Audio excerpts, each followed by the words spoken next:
There was an old rhyme which went Kells for brogues, Navan for rogues, and Trim for hanging the people.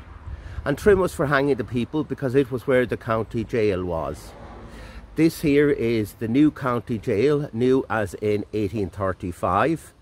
And all that remains today is the front wall here, which runs behind the Garda station. But recently, some of the basement cells were also uncovered. The jail it replaced is the old jail across on Mill Street.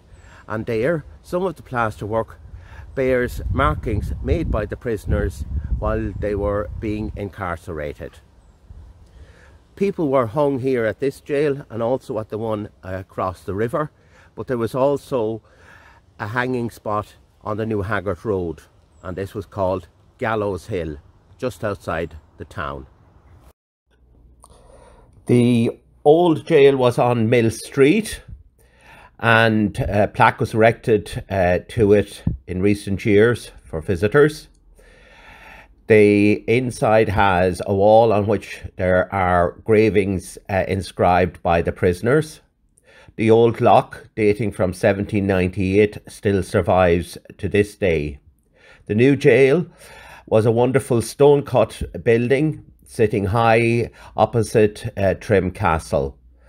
The basements still survive, and these are some pictures from the basement taken in recent years. In 1796, Patrick Traynor was found guilty of high treason and publicly executed in front of the jail at Mill Street. He appeared in a very weak state as he had not eaten anything for a number of days prior to execution.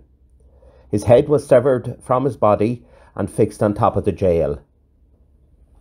Executioners were often inmates of the jail itself who took on the position of executioner or a hangman for special privileges.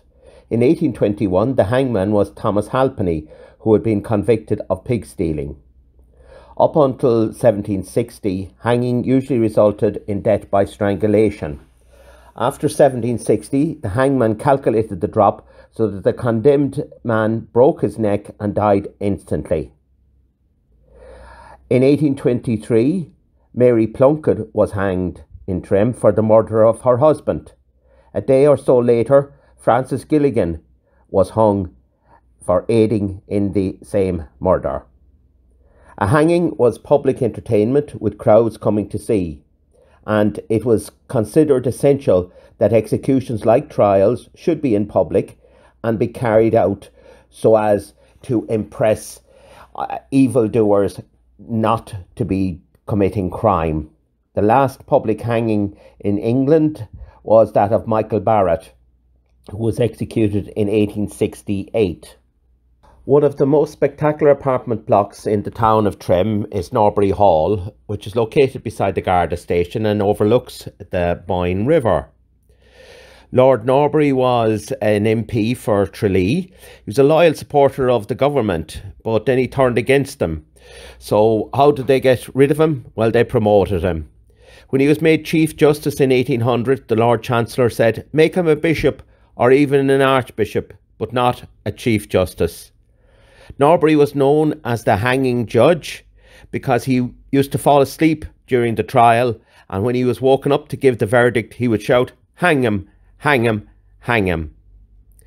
In 1801, at the Lint Assizes in Trim, he sentenced 21 people to death. Norbury presided over the trial of Robert Emmet, who led the 1803 rebellion. Norbury interrupted and abused Emmet throughout the trial before sentencing him to death. Today, there's a plaque in the Norman Pratt Park, and one of our main streets of Trim is named Emmet Street. Lord Norbury condemned a young man from Blanchardstown to be hung for the crime of sheep stealing.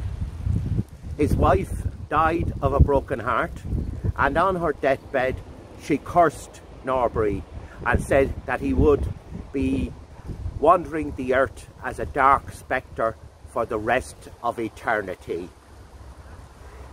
Norbury used to stay in a house just behind the apartment block here when he came to Trim, and today a very dark black dog lives there. Could it be